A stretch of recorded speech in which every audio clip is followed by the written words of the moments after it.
Hello, Stuart and Vincent. My name is Pat Stino, and I'm the project manager here at Anthem. And I have been tasked with building your house, which I'm thoroughly enjoying, and I hope you are enjoying the process as well. Today is Friday, January 8th, and we're going to be doing what we term a virtual pre-drywall walkthrough. And we look at everything today, outside, inside, electrical, low volt, options. We'll be showing you all of that. We are currently in the process of going through inspections before we go to drywall, but I am today, on Friday, I've got an inspection on the interior framing, building inspection by the chief building official here in the city of Broomfield. And I am scheduled to insulate beginning on Monday, and then I'll be stocking drywall Wednesday. So we've been moving the drywall phase next week, which is great news. So anyway, we start out, and I've got this checklist that I kind of walk through, even though I may not follow it exactly sometimes, but we're going to talk about several things. And what it shows here is that we're going to talk about grading and drainage and gutters and downspouts and window grids and electrical and low volt locations, and we'll point out the plumbing and mechanical features, but we'll be looking at everything. And hopefully you'll be able to spend some time and watch this video, probably not all in one sitting, you know, start it and stop it, because it's going to be a good hour long or so. But we're going to start on the outside, and here we are. I'm standing in your on your front sidewalk, kind of facing your garage. You can see we're working on your exterior masonry, and we'll be wrapping that up today. So we're getting this outside taken care of. Then we'll get the outside cleaned up, and we'll go to grading the lot here, probably weather permitting within the next 10 days or so. We'll grade the lot.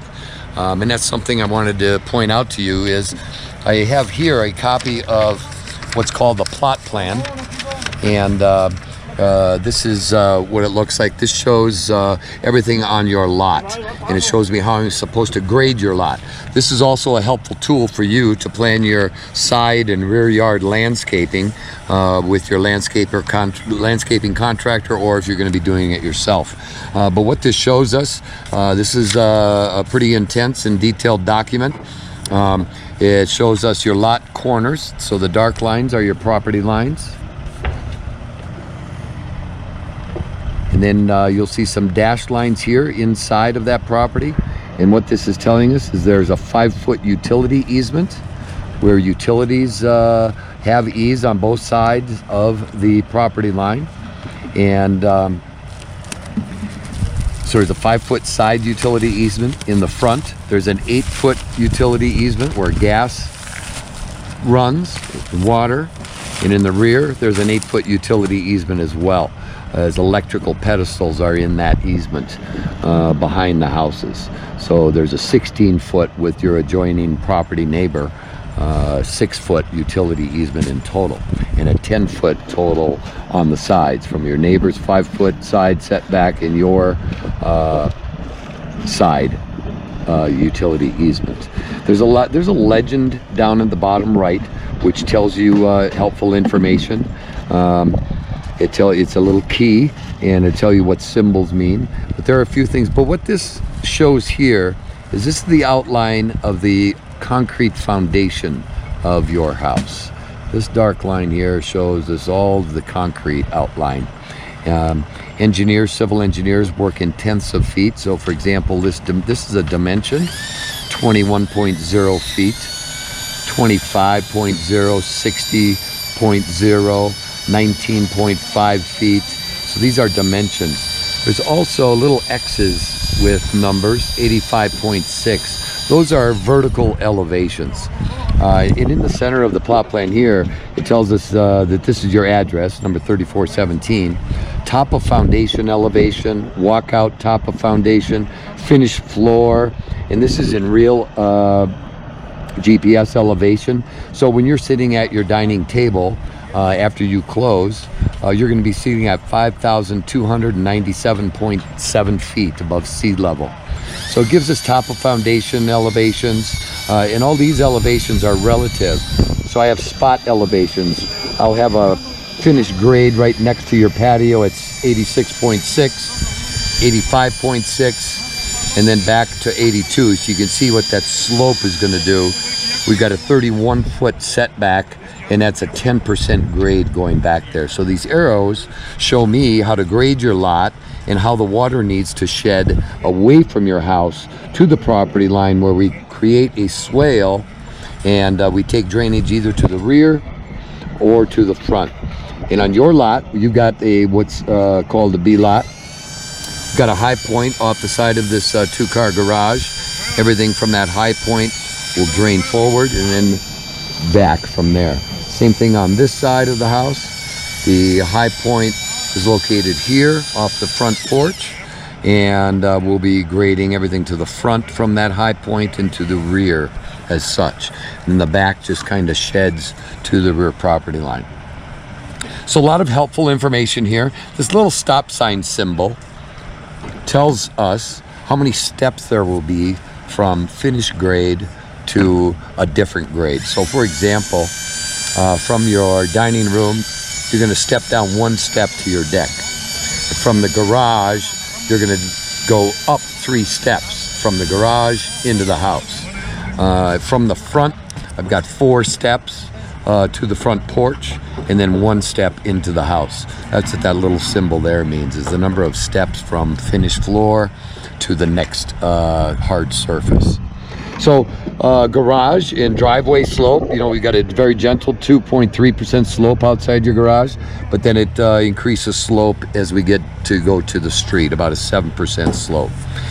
So a lot of information here, but helpful. And if you don't have a copy of this and you would like that, just reach out to Kyle, and he'll gladly send you one over.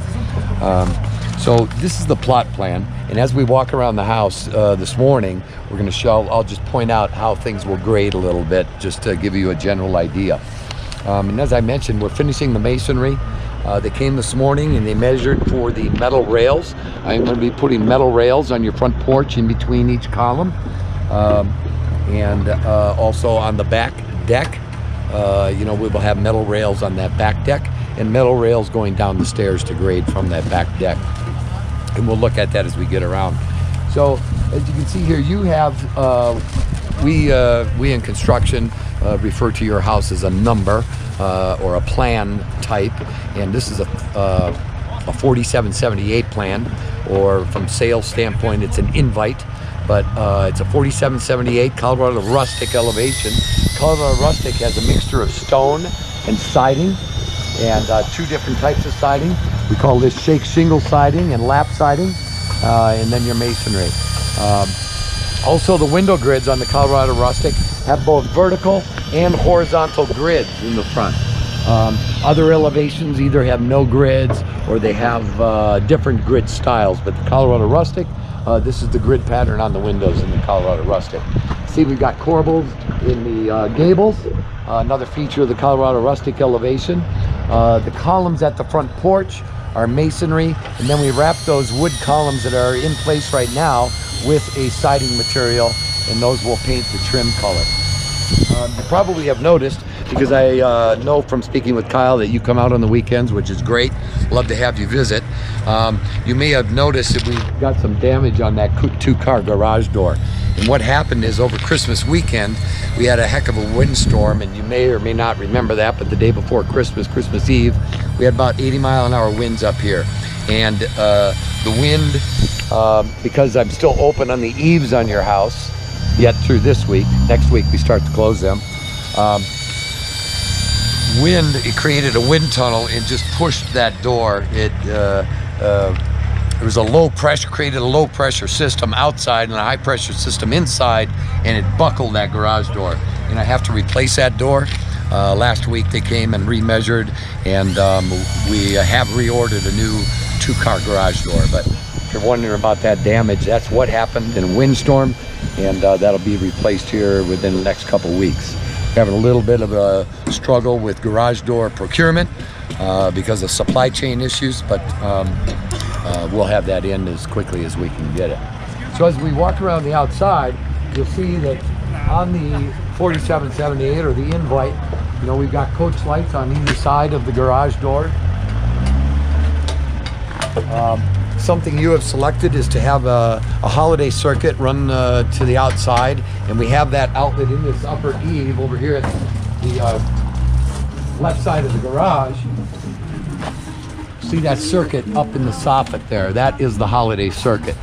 We call it a holiday circuit. If you want to put lights on your house during the holiday season, you plug them into there, and they operate from a switch inside the front entry, and I'll point that out to you. So that's the holiday circuit outlet. And then coach lights on the sides of the garage. And we're just going to walk around the front.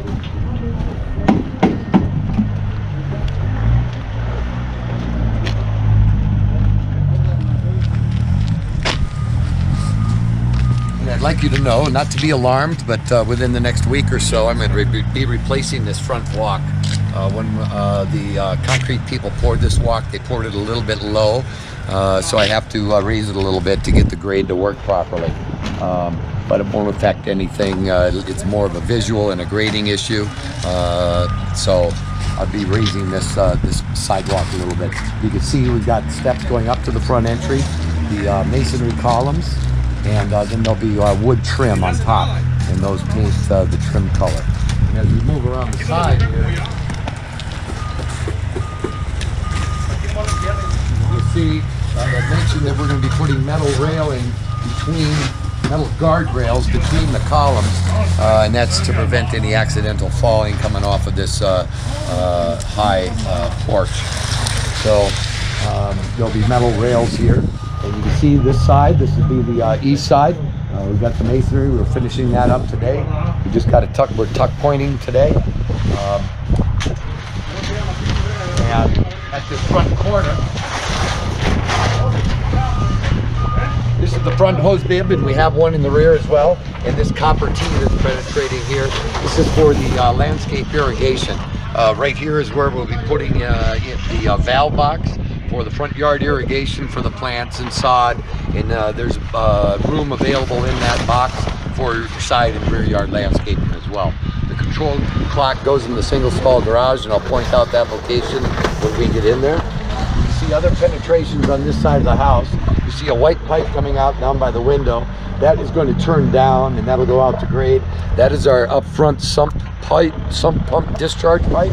I'll talk a little bit more about that when we get inside.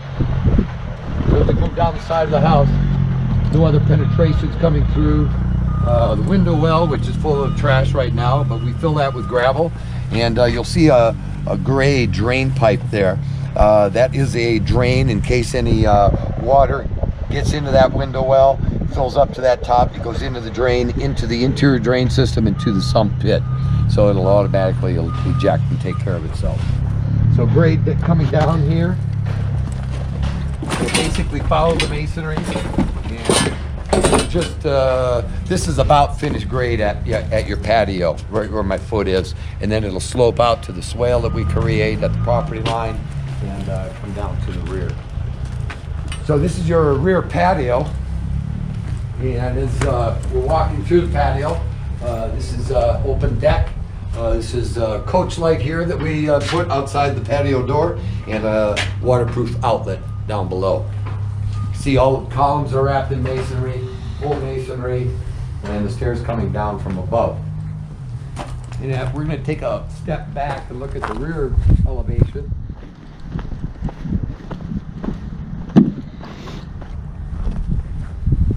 And you can see that all of the masonry is applied, but you'll also see that the cover or the soffit above the deck is still open. And that's because the reason it's still open is the building inspectors and third-party inspectors all need to see all of that wiring, all of the framing connections during my inspection processes.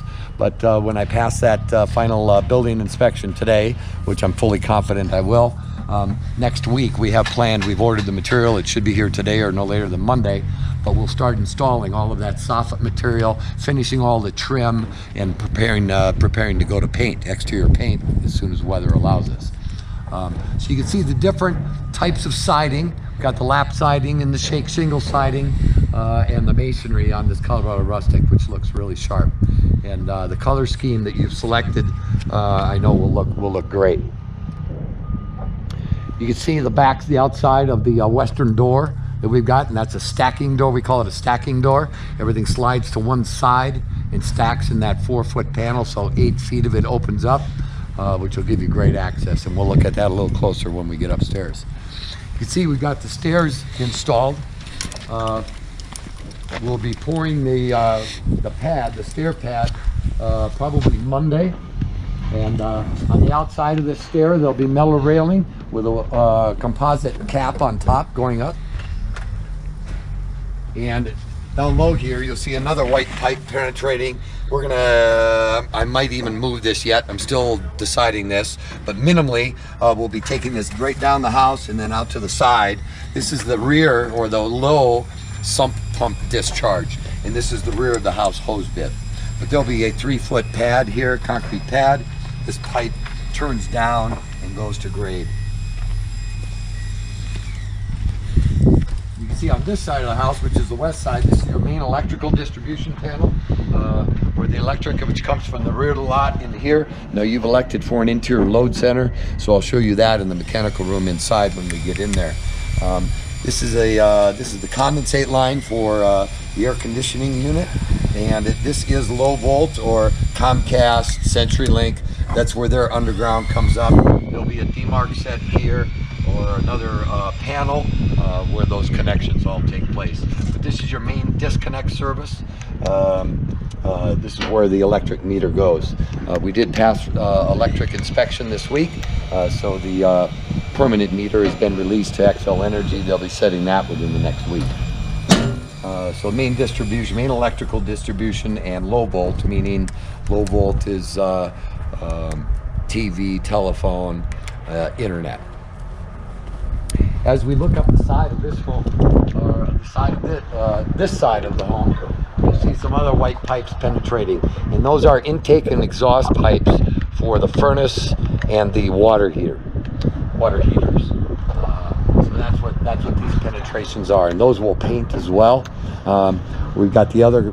Sorry, I walked right by it. You've got 2 air conditioning units, one for the upstairs top floor and one for the main floor and basement. And then there's an electric service outlet there as well.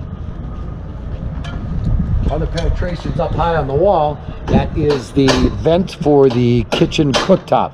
And you have makeup air, so we also have a makeup air vent coming into the home to bring in fresh air, so it's not using inside air when your cooktop BTU exceed what the fan tells it. It will allow outside air to come in, and then it vents it back out. So we've got mechanical penetrations, gas meter right up here on the front corner of the garage.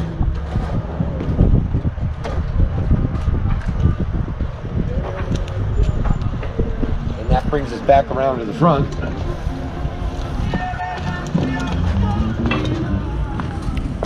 And we're going to step inside the garage, and we're going to look at the insides of the garages, and then we're going to pause and we'll go to the entry to enter into the house. So you're going to come in with a single stall garage. You can't open that 2-car garage door.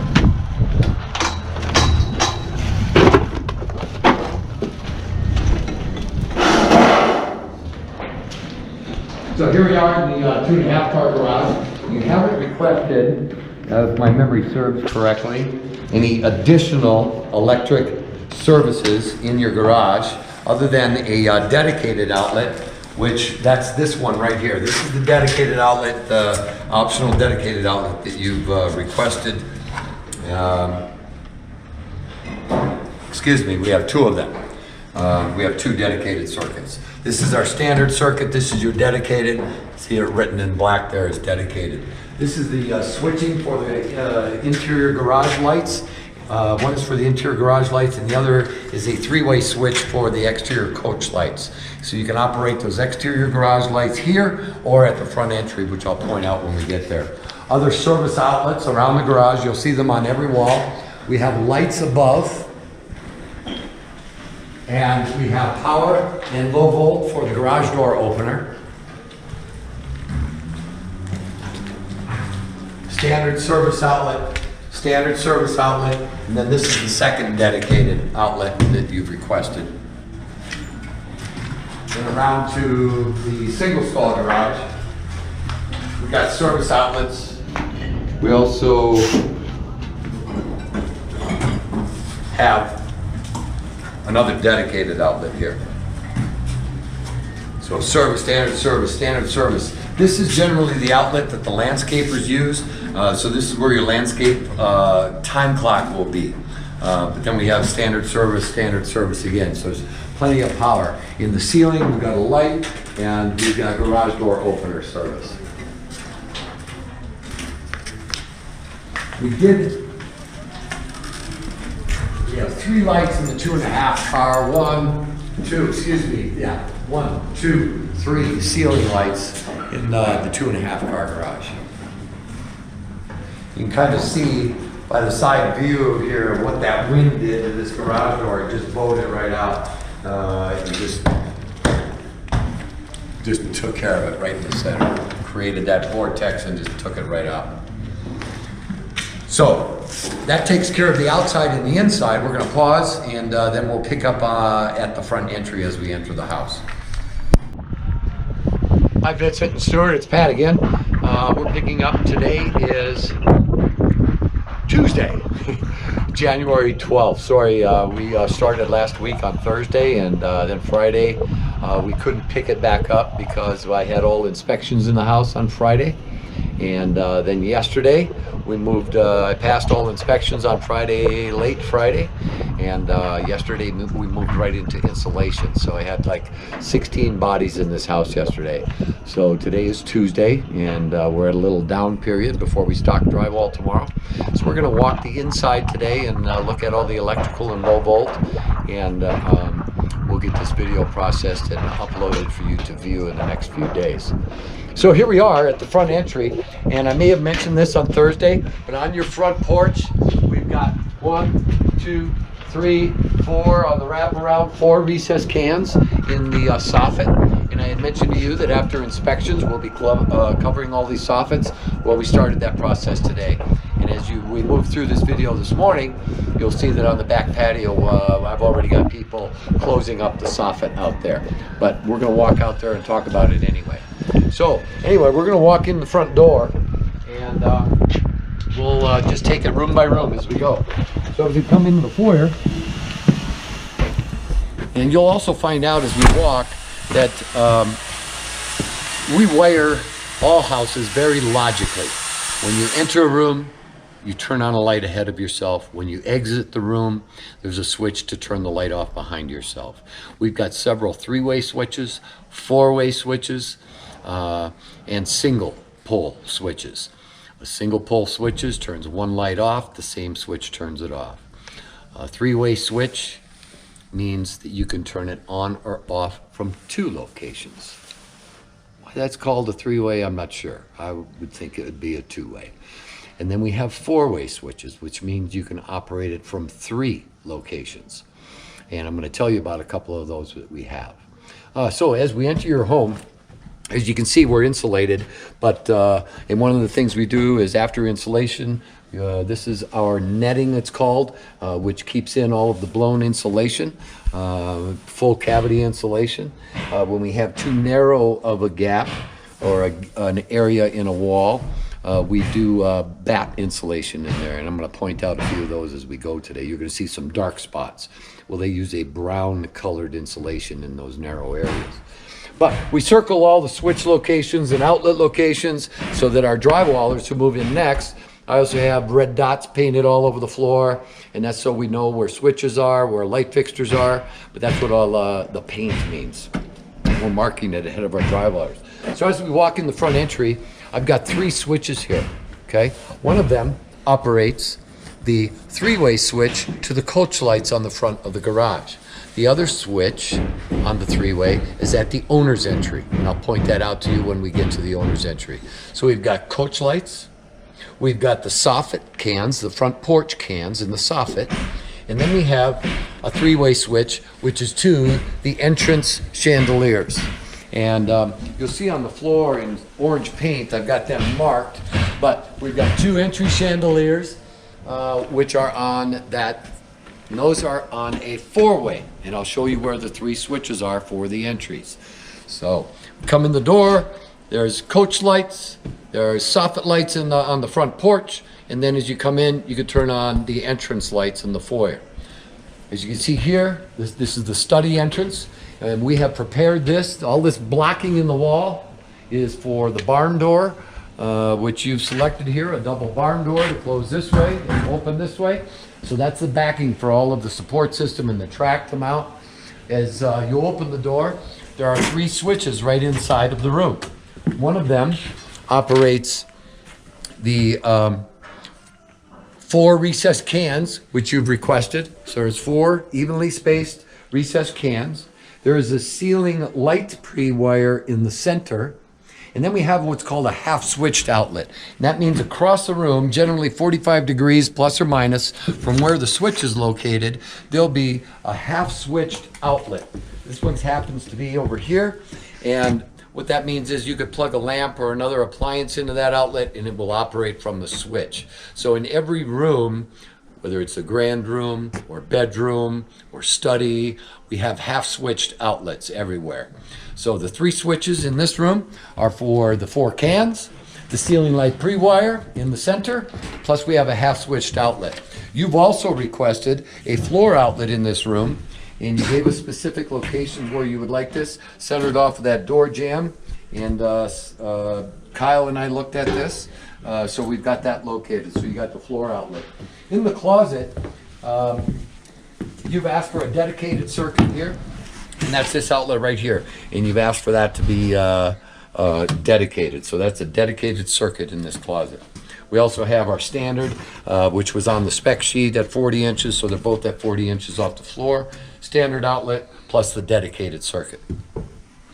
So as we move back to the foyer, and we're passing the stairwell, on our left is the coat closet and the powder room. We're going to enter this way. So inside of this little foyer to the closet, there's a light switch for a recessed can overhead, coat closet. Then we would enter the powder room. There are 2 switches inside the powder room. One is for the fan and one is for the light that goes over the sink. There are several locations where you will see, if you haven't already, wires sticking out of the wall. That's because there can be a variable height or a centering on those fixtures, so we leave just a whip, we call it a whip, of wire out of the wall.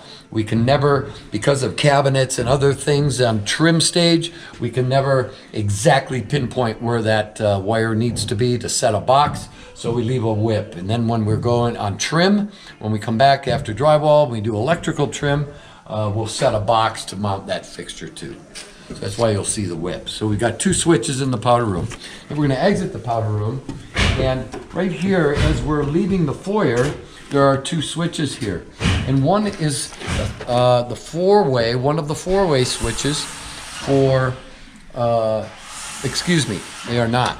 That's not the 4-way yet. These 2 switches are for the stairs going up. We have can lights above the stairs, above each landing, 3 can lights. So, and that is on a 3-way switch, which means you can operate it from 2 separate locations. So when you get upstairs, you can turn them on and off. The other switch here is for the step lights. You've opted for step lights. So we got 2 at the landing, 1 mid run on the stairs, and then again at the landing. So we've got 4 step lights. So these are both on 3-way switches, so we'll operate them from upstairs also, either on or off. So as we're moving through the foyer, we could turn on the stair lights if you're going upstairs, or if you're not, move right to the next switch bank, which is 4-way switch for the chandelier. We got 1 at the entry, 1 here, and then another switch up above. We also have the basement lighting here. Basement cans, below each landing, there is a light, and then we also have step lights going down. So we got landing, mid-span of the stair, landing. And so we have switches here. Now, those also are on 3 ways. So when you're downstairs, you can turn them off behind yourself, or you can turn them on as you're coming up the stairs.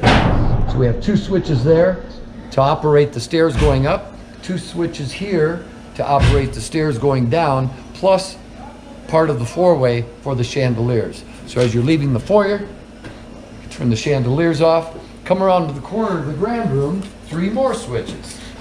And what we have here are the great room cans, which I'll point out to you. We have a half-hot outlet at the corner of the room, and we have ceiling fan pre-wire. So in the grand room, we turn on one switch for all of the recessed cans in the ceiling. Now, you've requested that we put in the wood beams just as we have in the model down in Parker. And this is the layout for those wood beams. These being the wood beams. There are 5 of them, 8-inch wide beams. They are 8 inches wide and 8 inches deep.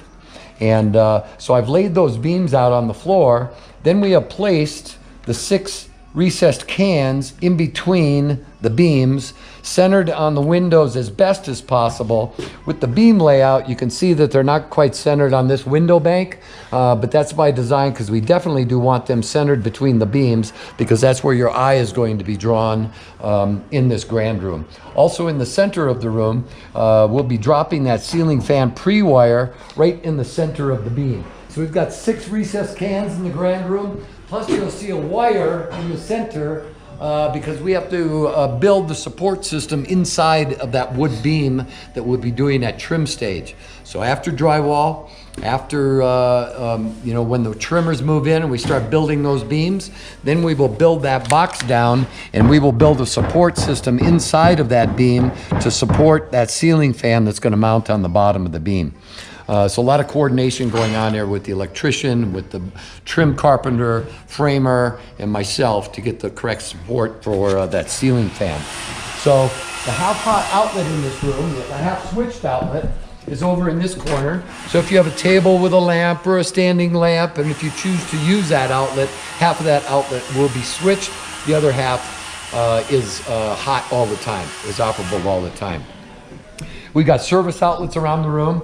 You see I've got them all circled in orange. We also have, wherever we have open railing, which is both on this floor and in the upper floor, and I'll show you when we get upstairs, we have floor outlets. And those are brass, which finish flush with the finished floor. Brass floor outlets at the stairwell where we have open railings. And those are required by code to have those floor outlets in. You've requested 2 floor outlets to go in the grand room. And we have centered those on the center of the room per your request. We have 2 floor outlets, and they are centered on this center of wall, and then we have them coming off each end of the fireplace aligned with the window per your request. So we got 2 floor outlets centered correctly. Above the fireplace. Now bear with me as I page through a few pages as we go here, because I've got the low volt with me, and we're going to be pointing out the low volt options that you've selected as well. So I'm going to fold up this beam page.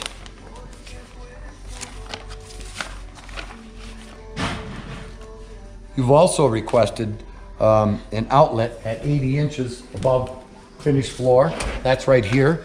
And then on the low volt side, we also have what's called a UP. I'm looking at your low volt diagram, and that's 80 inches above the floor. We've got a conduit with a pull string in it going down to the basement home run location. So everything comes up to this location. UP, it doesn't tell me in the legend, UP, what UP stands for. But all your low volt wiring is here. We've got internet, we've got cable, Cat 6, everything comes to here at 80 inches off the finished floor. I failed to point out in the study, and we're going to back up and look in the study, but we do have another port in the study that we'll take a look at here.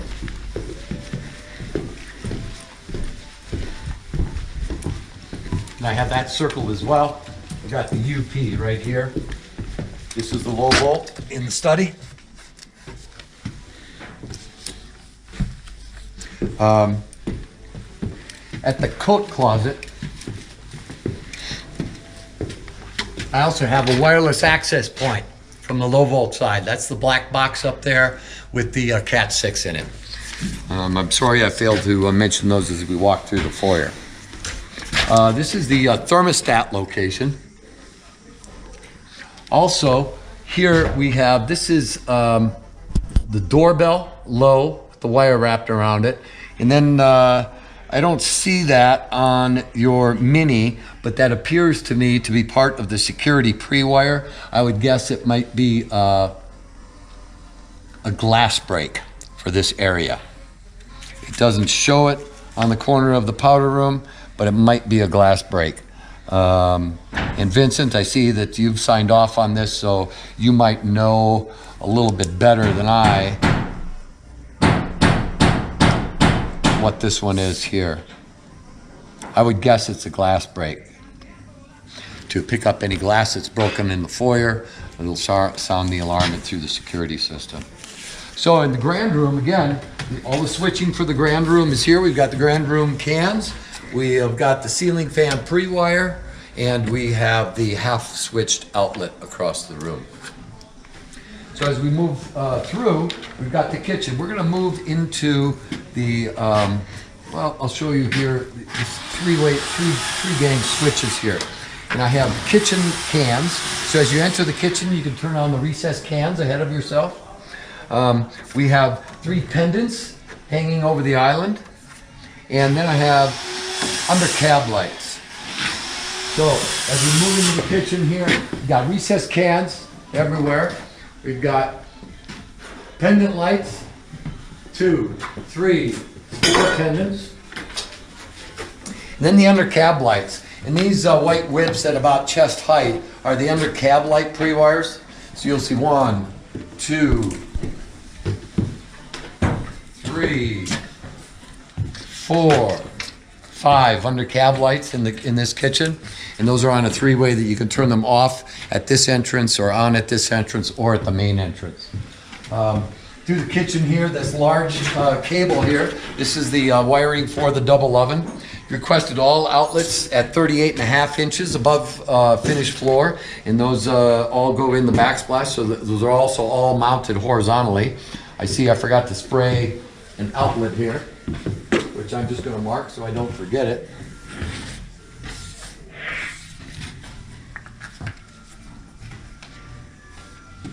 That looks like a low volt box. No, I don't see anything drawn on the kitchen plan. Standard outlet, horizontal. I'll make sure that I get that circled so we don't miss it. So the kitchen cook wall.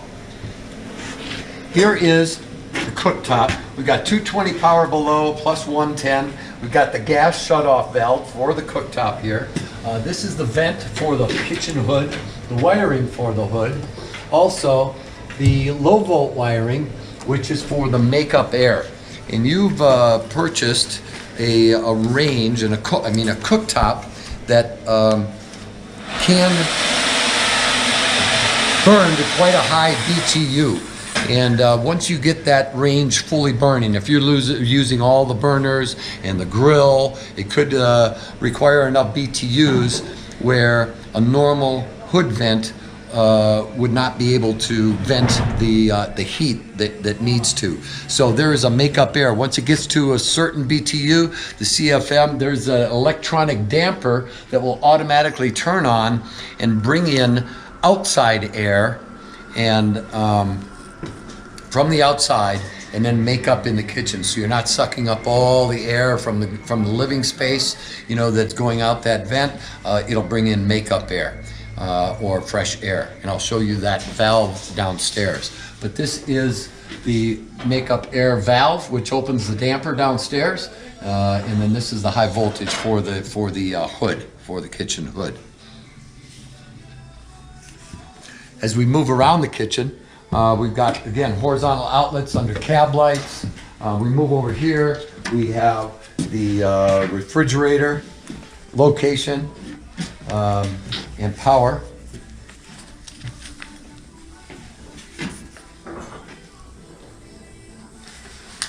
We also have an under cabinet microwave. We've got freezer, refrigerator, pardon me.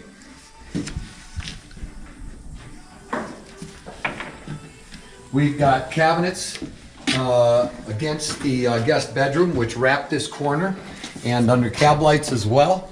And so we have power above the countertop, under cabinet lights. We've got switching here for, this is a 4-way for the cans, so you can turn them on or off here. We've got more recessed cans out here. Power above the countertop. And a 3-way on the Nook light.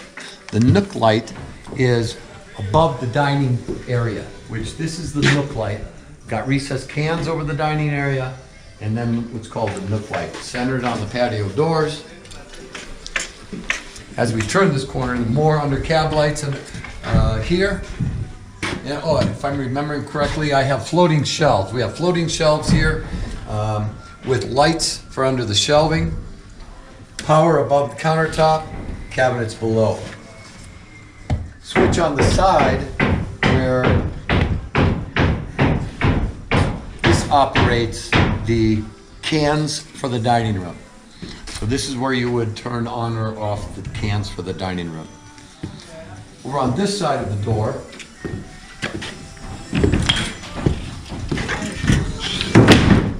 Got more power. We have several switches here. We've got one switch for the waterproof outlet in the ceiling outside, which I'll show you. Got one switch for the recessed cans on this side of the deck, and another switch for the ceiling fan pre-wire on this side of the deck. Another switches here are for the recessed cans and the ceiling fan pre-wire on this side of the deck.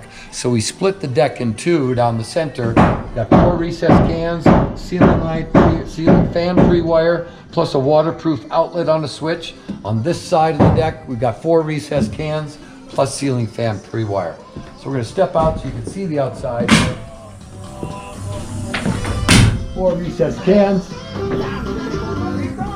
ceiling fan pre-wire, and on the other side of the deck, 4 recessed cans, ceiling fan pre-wire, plus the switched outlet. No low volta on the outdoor room. It's the back side of the fireplace vent. Oh, down low here, we've got the barbecue gas line. We've got the gas line for the barbecue grill. Then we've got the guest bedroom entrance, and I was going to show you a switch in there, which also operates those 4 recessed cans. And that's on a 3-way here by this main door, so that if your guest is using that room and they would like to come outdoors, they could turn on outdoor lights. But you could also turn it on or off from the main patio door location. Waterproof outlet.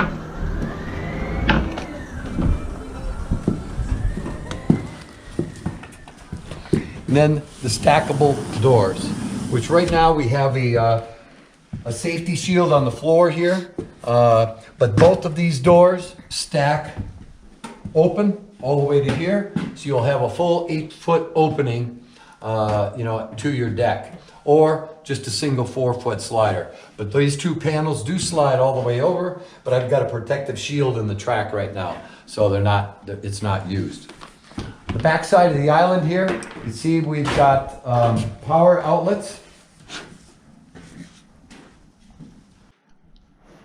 So as we come back into the dining kitchen area, this island, we've got power outlets. This is a return air vent, which goes down. So this is the return air for this kitchen and dining area. We've got a prep sink at the end of the island. The yellow wires on the end are for power that I'm required to have on the ends of the cabinets for the prep island area. As we move around to the pantry,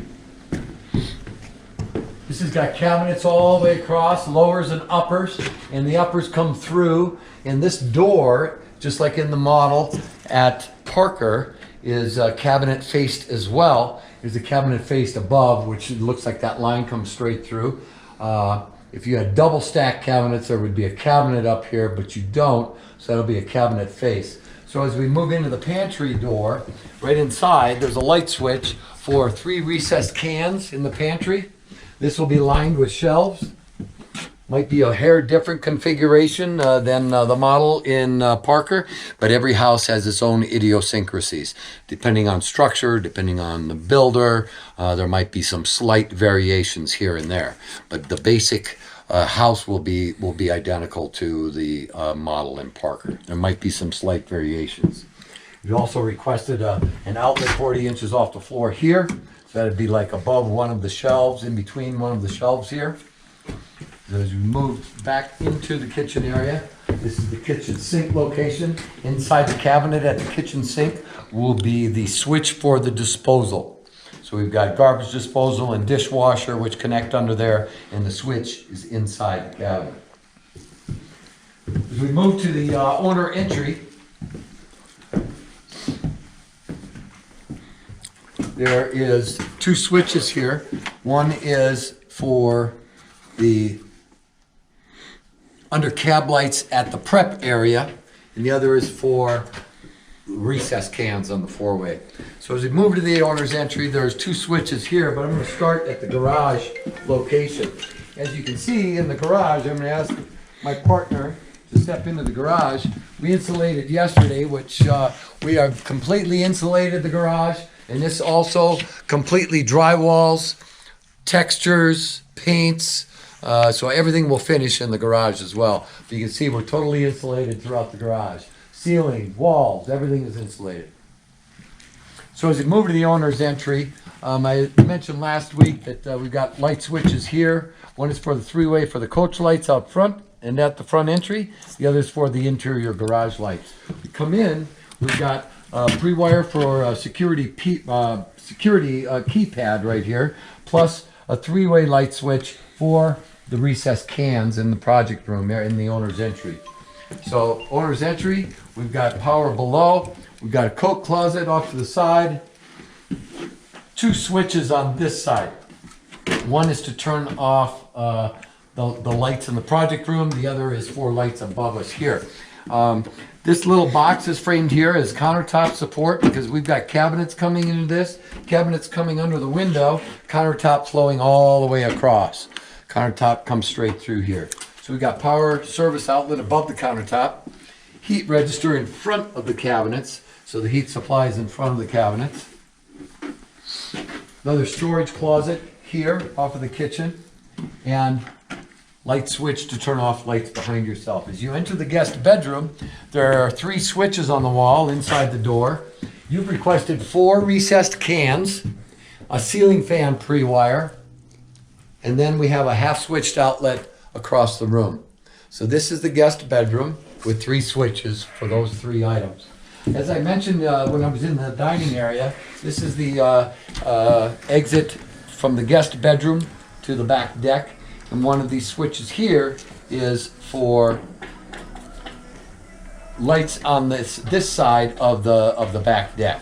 So if this person or whomever, if you're using this area, you can operate the recessed cans on this side of the deck as well. The other is a 3-way for the recessed cans. So you can turn lights on or off from either location or the outside lights. We've got a CP6 pre-wire, low volt on this wall for your request, and that's the Cat 6 and cable pre-wire. Guest bathroom. As you walk in, there are 2 switches in the guest bathroom. One is for the recessed can over the shower. The other is for the fan. So we've got a mud set pan going on here. We've got stool next to the shower and lab or sink here. This is the light for above the mirror, and then we have power outlet above the countertop on this end. Walk-in closet, single switch inside the closet, and that's for the recessed can in the closet. This will have rod and shelf. So as we exit the guest bedroom, we can turn on lights ahead of ourselves, turn off lights behind ourselves, turn the under cab lights on coming in. Then we can move to kitchen cans here on the left, or the nook light. So that takes care of the main floor. We're gonna move over and walk downstairs. We're gonna go downstairs before we go up today. I'm just switching it up just a little bit.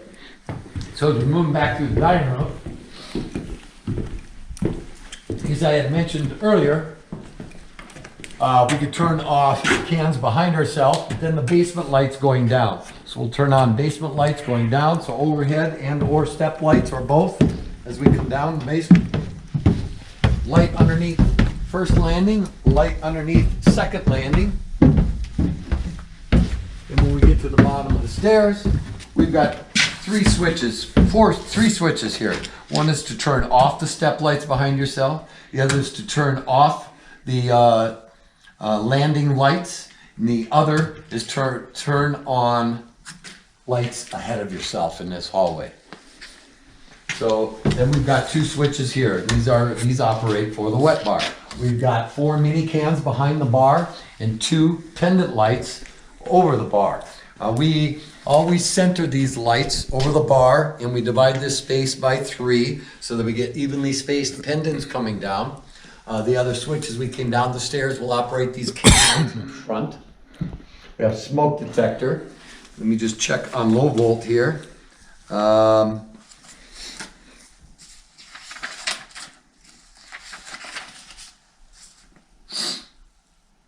Nothing in this rec room or the wet bar area.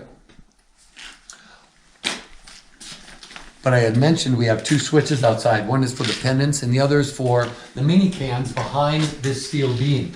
We've got 3 mini cans centered back here, so it's got great illumination. We've got cabinets below countertops, and all outlets are above countertop. We have a micro outlet because you've got an under cabinet micro, so that's the power for the micro. Service outlets above. As we turn around, we've got wet bar location here, and we've got a sink, plus we have an under counter refrigerator. We've got outlets above countertop.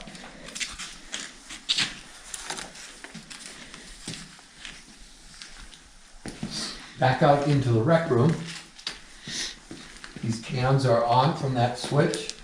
This is a storage room here, and inside the storage room there is a switch, and we do have a light pre-wired on the wall inside here. Because of the sloped ceiling, I don't like putting lights on an angle. It doesn't feel right. We may have a question upstairs when we get up there, but we mount a light on this wall. So this is a storage closet here with a light switch and light in the closet. As we move around to the corner into the general media room, it's called, you can see we've got service outlets all around the room. You've requested a subwoofer location. This is the pre-wire for the subwoofer. That would be the entertainment wall on the outside, but we've got power outlets around the room. Got the entertainment wall. And on the entertainment wall, we've got power and low volt pre-wire down low. We also have a tube from the low volt pre-wire up to, bear with me. Yeah, I thought it was 80 inches above the floor. It's this one here I need to paint. But we also have power here too. So I've got power and low volt pre-wired here from below. We also have speakers pre-wired, and speaker locations are here, and I have points on the floor. We've got recessed can, speaker, recessed can, speaker, heat supply, recessed can back here toward the beam. These all operate on the switches on the wall on the back side of the mechanical room. The other, so I've got 4 speaker pre-wire locations, 6 recessed cans. Recessed cans operate here, and the other switch is for the hall cans as we move down the hallway. You can see I've also removed the drop that we had in here at 8 feet. You've requested that this drop be moved. Also, we got another wireless access port wired here in the hallway. recessed cans going down. That's a smoke detector in the ceiling down the hallway. As we move to the exterior door, there are two switches here. One is for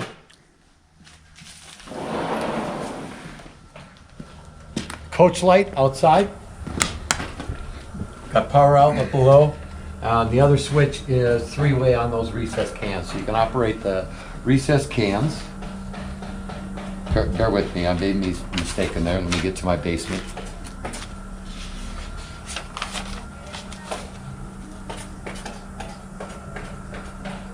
That's correct.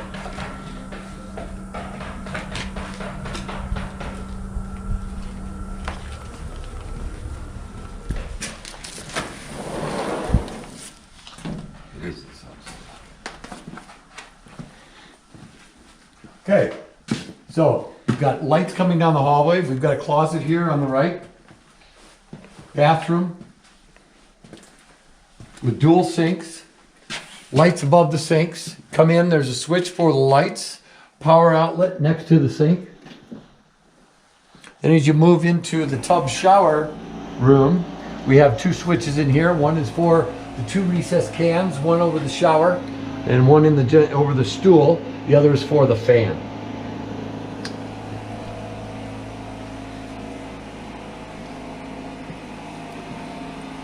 We move into the back bedroom. Got service outlets down low, but as you come into the back bedroom, you've requested ceiling cans in here, so we have three switches. We've got ceiling cans, we've got ceiling fan pre-wire, and we have a half hot across the room. All service outlets low. And let me just check the electrical mini here.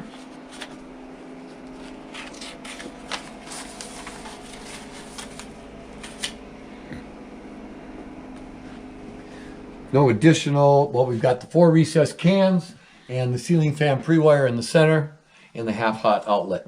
This is a sump pit, our lowest level sump pit, and this will all be finished with a lid on it.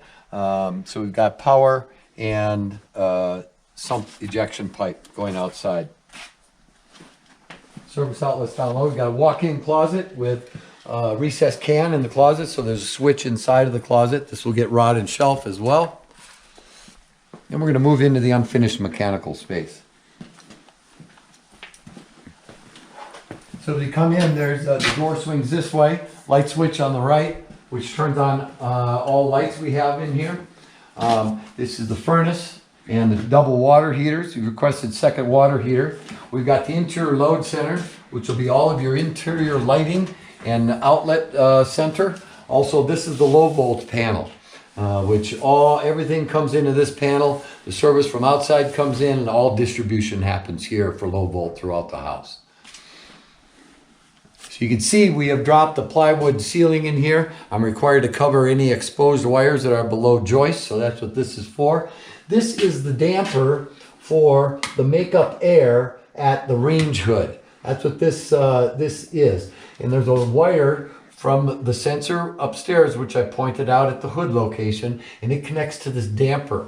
And when that BTU or that heat reaches a certain level above that cooktop and it requires additional air, it opens this damper and it brings in outside air and feeds upstairs so that we're not using up all the conditioned air that you've either heated or cooled in that dining area. So it brings in separate outside air right to the kitchen area so that you're using up fresh air.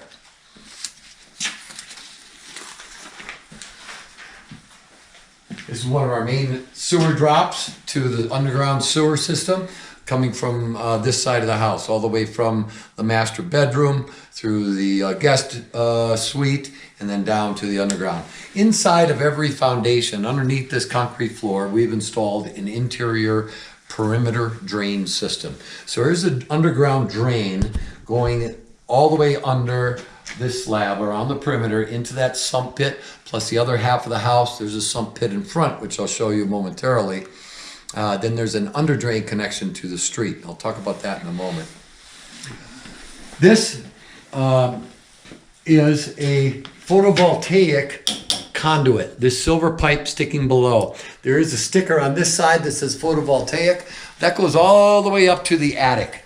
And what that's for, in the event that you may want to add solar panels at a future date to your roof, they would need to access the attic, and their wires would come through the attic. Well, they could pull all those wires down through this conduit from the attic all the way to here and mount your solar control system here in the mechanical room.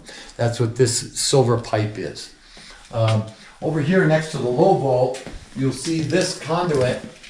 There's two of them here. One of them comes from your main level fireplace location where we had that conduit above the fireplace with a pull string. The other goes all the way to the attic as well. So if you would ever not want to go on the grid, you want to stay off the grid, you just want to pick up the HD channels from an antenna, you could install a TV antenna in your attic, pull that cable all the way down through the conduit, connect it here, and then you would have cable TV without being connected to Comcast or CenturyLink, whoever it may be, or Xfinity. So that's what the second tube is for. So into your load center, all wrapped up. All home runs going to this location. Right next to the wet bar, there is a doorway going to the other unfinished space in your basement. So this door will swing in, and there's a light switch inside here for lights. And inside this unfinished area is what we call the main water tree. This is the main water service coming in from the street, from the city. We've got electrical bonding wire. This is a main shutoff for the wire. For the water. We have a bleed off valve here too. This is the pressure regulating valve, and we have a shutoff valve above it, above and below, so that we can isolate this. If this ever needs to be serviced, we want to be able to isolate the water. This is the sprinkler tee for irrigation, which I had mentioned. There's a copper pipe going to the outside, which I pointed out. This is the irrigation tee, so this is piped separately as well. Plus there's a drain valve on here. So in the fall, late fall, when you want to drain your sprinkler system, this is the back drain for the line coming from outside, and you want to open that, drain all that water out. You put a bucket under here, open that little valve up, the water will drain out of there, and then that won't freeze over the winter. This is what's called a hammer arrestor, and it will stop from air. If air gets in your irrigation line, which sometimes happens, the pipes won't knock. This creates a little bit of a back pressure, which prevents knocking. So main shutoffs here, and this is the main feeder to the mechanical room where all of the feed for the water for the house goes. So this is our main water tree. Also, this little white cover in the floor, that's where we tie into the under drain system, which goes to the storm system in the street. To the city stormwater. So our sump pump, this is our high sump pump. We've got one in the high side and in the low side on walkout basements. There'll be a sump pump installed in here. This is the ejection pipe I had pointed out outside, the white pipe going outside. That'll be tied together, and this is the power for the sump. So we've got a service outlet here. We've got the sump pump outlet here. This is our vapor pipe, and on top of the interior drain system underneath, we install a pipe, and this goes all the way up to the roof. It happens to be in the front of your house, but that vents any vapor or moisture that forms underneath the slab. It automatically collects in that drain system that we have surrounding the foundation, and it will naturally vent out into the atmosphere. So any vapor that is underneath the slab will automatically vent out. Another service outlet on this side, and that takes care of the unfinished space here. So this is just an unfinished storage area, but it is conditioned space. All of these concrete walls will be insulated with a vinyl faced insulation, but we also do have a heat supply in here, or in the summer you could probably close that vent from air conditioning. You probably won't need it. But service lights on the ceiling, and that takes care of the basement. We're going to take a pause, and then we're going to move up to the second level. Okay, fellas, here we are in the last leg as we're getting ready to go upstairs to the master living area. And I had mentioned earlier, we got two switches here going upstairs. One is for the step lights and one is for the can lights above the stairs. So we got the lights going on ahead of us. And as I mentioned earlier, we got a step light on both corners of the landing, step light mid-span of the stairs, step light at the top landing. And we got lights on ahead of us, above our head, and we get up to the loft area.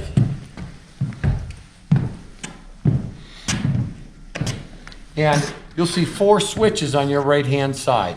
And one of them is to turn off the cans that were in the ceiling at the stairwell. The other is to turn off the step lights behind yourself.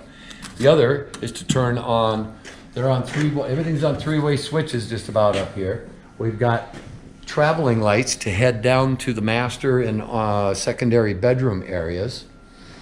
And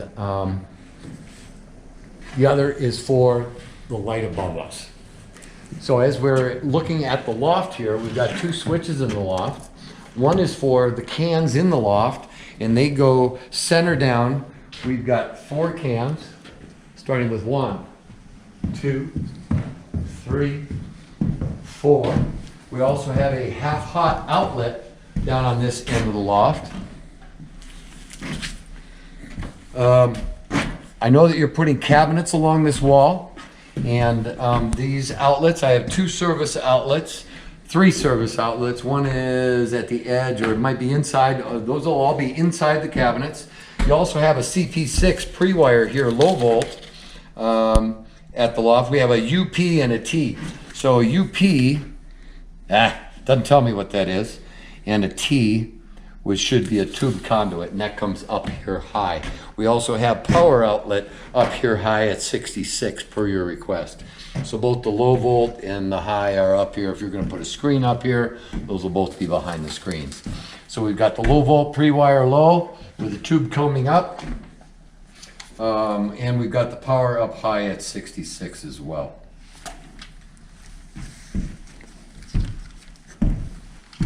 So here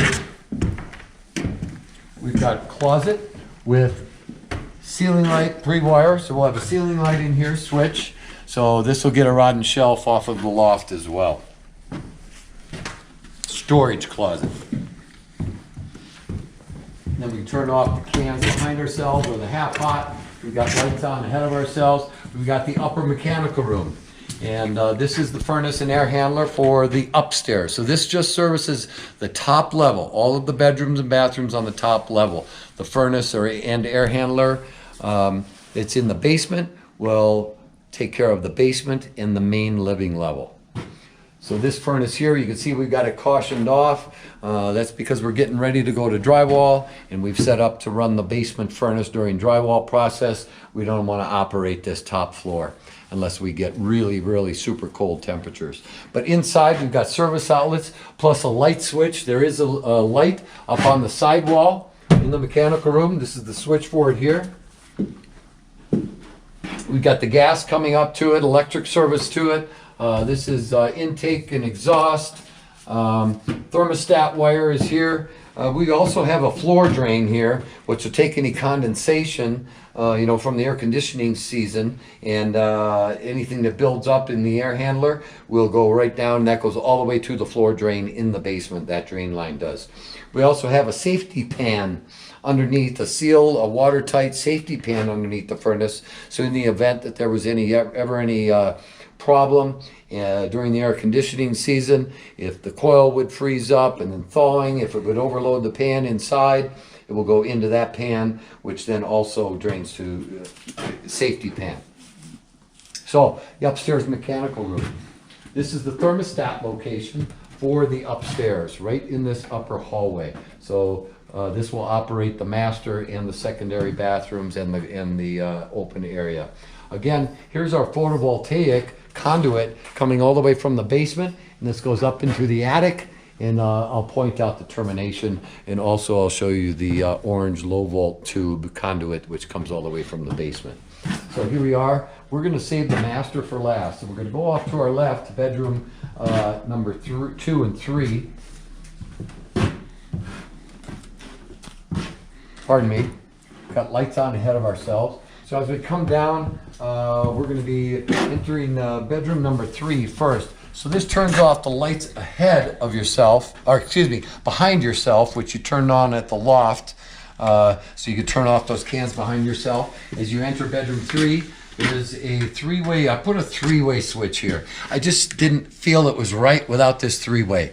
The model may not have this, I don't know, but I wanted it to operate as I would like to operate it. So I can turn on this light ahead of myself. That's a smoke detector up high. So I'm going to turn on this light ahead of myself as I enter bedroom 3. Now as I come into the sleeping area, see, I added a switch here, a 3-way switch, so I can turn that light off behind myself. You've requested 4 recessed cans, so there's a switch for the 4 recessed cans. There's a switch for the ceiling fan pre-wire in the center, plus, again, a half hot across the room. So I added that 3-way switch coming into the bedroom. What our standard drawings show is this light switch would operate the recessed cans and any lighting in this room. Well, to me, if I'm getting ready to go into bed, I didn't want to walk all the way back to the door to turn those lights off, so I've got a 3-way right here. That's why I added that switch. We've got service outlets around the room. Low volt, from a low volt standpoint, we have the CP on this side as well. Oh, excuse me. It's on the bathroom side. So this is the low volt pre-wire over here. I have power and low volt pre-wire. The CP6 is down here. That's the loft feed side over there, sorry. So I've got service outlets around the room, a half switched outlet, 4 ceiling cans, ceiling fan pre-wire, heat supply. This bedroom is ready. Got a walk-in closet. Inside the closet is a single switch with a recessed can, heat supply in that closet. Coming into the bathroom area, got 2 switches. One is for the light above the lav. We've got a service outlet next to the sink, and that switch also turns on the recessed can over the tub shower, plus a fan. So we exit bedroom 2, moving to bedroom 3, moving to bedroom 2. Again, if you wanted to turn on hall lights ahead of yourself, you can. As you enter bedroom 2, we got 3 switches here. You requested 4 recessed cans, a ceiling fan pre-wire, plus the half hot across the room. So that's the 3 switches as you enter the bedroom. So we've got service outlets all the way around the room. Heat supply over the big window. Coming into the bathroom, 2 switches in the bathroom, again, pretty standard. We've got light above the vanity, plus we have a ceiling light above the shower in the sloping ceiling. We've got a tub shower, stationary, non-operable window, fan and lights. And I'm going to circle something as we're here. My partner pointed out to me yesterday that I have a cracked window here in this bedroom, and I'm going to get this glass reordered today, so I'll get that reglazed. 1V, 1H, 1 vertical grid, 1 horizontal. So, bedroom 2, all set. We'll enter, we'll head into the hallway into the laundry area. So as we walk into the laundry room, 2 switches on your left. One is for the recessed cans over our head. There are 3 recessed cans, and we have a fan here and a heat supply over the window. We've got washer and dryer location here. We've got outlets above countertop height, power for the washer, and 220 power for the dryer. I failed to mention there is pre-wire in that bedroom on the other side, low volt pre-wire. And pardon me, I missed it. That is on the back side of the laundry.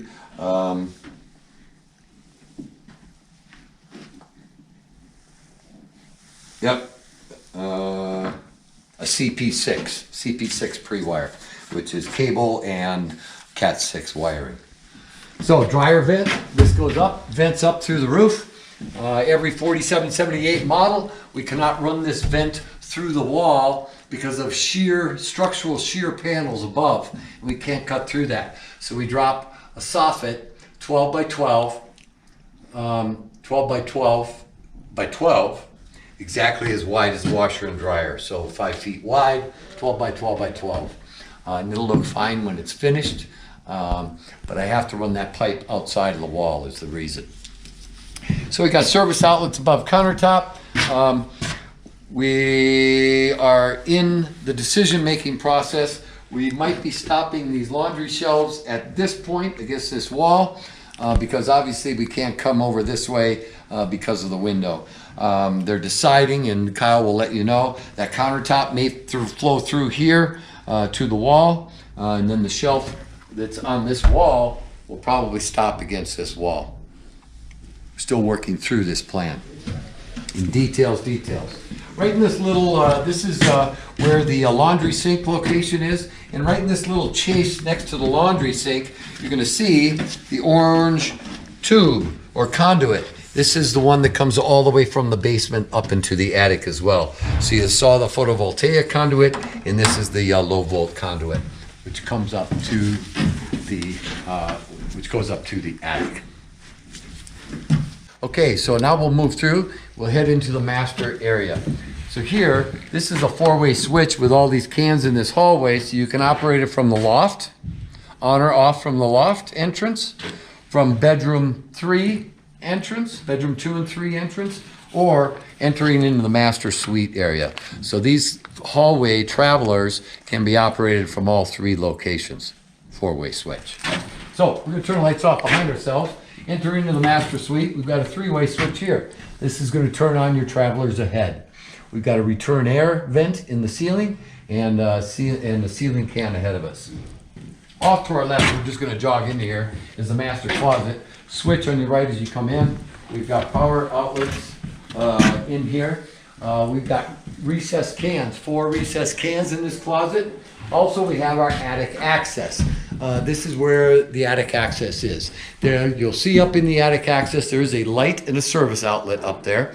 Also, the 2 conduits which come from the basement, the low volt and the photovoltaic, they terminate above that hallway, that general space in the center. That's so that anything that needs to happen, that's the logical space for those conduits to terminate.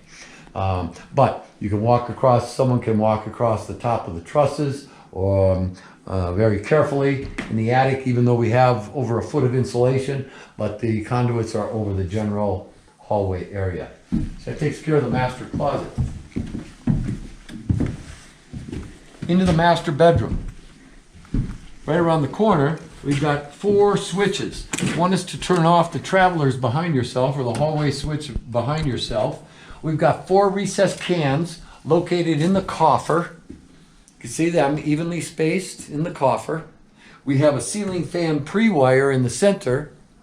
Plus we have a half switched outlet across the room in the corner. Now from a low volt standpoint in the master bedroom, we have CP6 down low with a conduit coming up at 66 inches and a power outlet on this wall as well. So we have CP6 cable, Cat 6, all coming up through a conduit at 66 inches. We also have a T1 on this exterior wall, T1 location low, X2 power, and T1 is a phone and data port.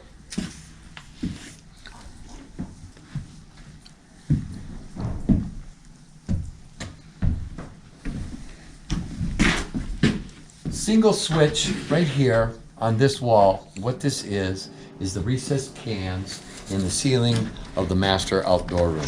So that's where these 4 recessed cans operate from. So we've got a waterproof outlet down low and 4 recessed cans. So this is your view from the master outdoor room.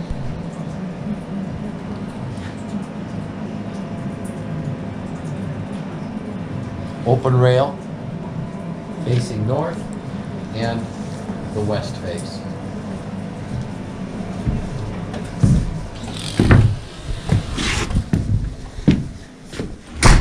We have relocated a little bit the master bathroom doors. From the master closet, we have centered the master bathroom door with that closet door. We also have adjusted, because you have selected the freestanding tub in the bathroom, which is here. We moved this door entrance on this side from the master bedroom just a little bit to get things to center properly here. So as you come in the master bathroom from the hallway, we've got switches here, and we put these on 3 ways so you can operate them from either bathroom entrance. So we've got recessed cans overhead, and we've got lav lights here. We've got double lav, power in each cabinet, and power on the ends of each, next to each sink. Master stool room, 2 switches inside. One is for the light and one is for the fan in the stool room. And we've got the master shower area. Again, I had mentioned we've got switches on both master entries, 3-way switches for the cans, but then there's a 3rd one here, and those are for the shower cans.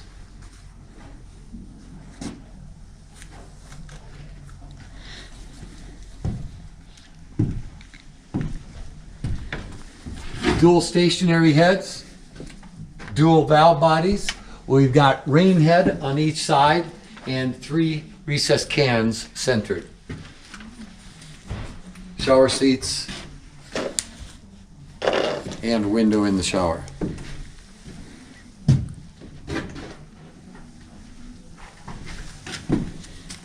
So that pretty much wraps up this upstairs. We're going to make our way back to the loft. So we're turning off our off lights behind us, turning on lights ahead of ourselves on that 4-way, all the way over to here. We can turn those lights off behind ourselves, and again, ahead. So here we are wrapping up at the upper landing, and that's it. But what I would like to do is just walk through this checklist real quick, which I showed you the other day, and again, show you again the items that we covered.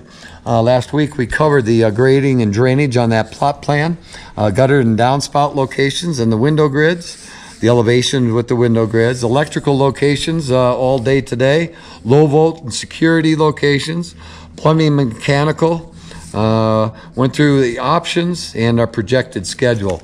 And that's something that I usually leave for last. So how we're trending right now, as I had mentioned, we made it through rough inspections. Now we're insulated.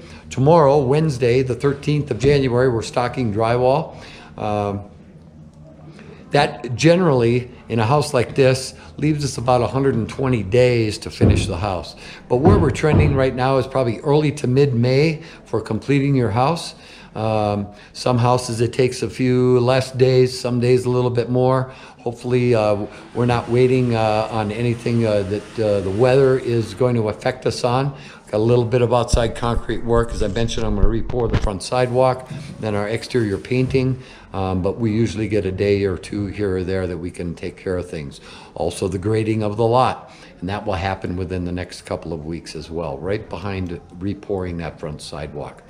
So that pretty much wraps it up. As I mentioned, we're trending right now to early to mid-May, and Kyle will keep you posted as every week goes by as I update him.